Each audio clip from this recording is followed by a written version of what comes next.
Chennai match తర్వాత post match ప్రెజెంటేషన్లో మాట్లాడిన team India captain Suryakumar Yadav తమ తప్పు ఒప్పుకున్నాడు.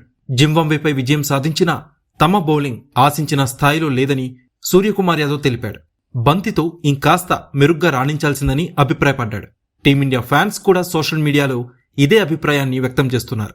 చెన్నై వేదికగా జరిగిన మ్యాచ్లో టీమిండియా 72 పరుగుల తేడాతో జింబాబ్వేని ఓడించింది. ఈ గెలుపుతో టీమిండియా సెమీస్ అవకాశాలు మెరుగయ్యాయి. వెస్టిండీస్తో జరిగే ఆఖరి సూపర్ 8 మ్యాచ్లో భారత్ విజయం సాధిస్తే సెమీస్ చేరుతుంది.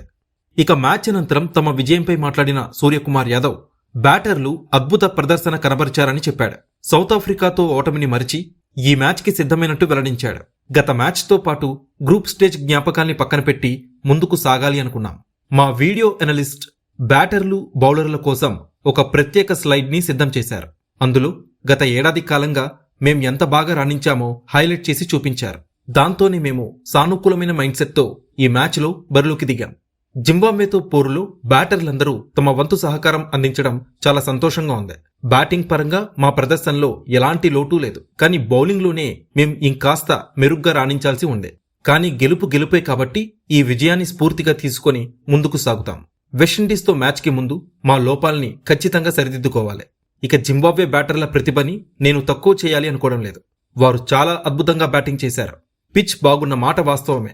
కానీ వారు ఇన్నింగ్స్ని నిర్మించిన తీరు నిజంగా అమోఘం. పవర్ ప్లేలో టైం తీసుకుని తెలివిగా బ్యాటింగ్ చేశారు. వారి బ్యాటింగ్ తీరు నన్ను ఆకట్టుకుంది. కానీ బౌలింగ్ పరంగానే మేం ఇంకాస్త చాకచక్యంగా వ్యవహరించాల్సిందే. ఇలాంటి పరిస్థితుల్లోనే కెప్టెన్గా ధైర్యమైన నిర్ణయాలు తీసుకోవాలి. మేం కోల్కతా చేరుకున్నాక తదుపరి ప్రణాళికల గురించి ఆలోచిస్తాం.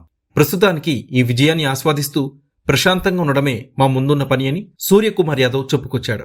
టీమిండియా బౌలింగ్ విభాగం మరింత బలపడాలి అంటే జట్టులో ఎలాంటి మార్పులు చేస్తే బాగుంటుంది? మీ అభిప్రాయాన్ని కామెంట్ చేయండి. Subscribe to One India and never miss an update.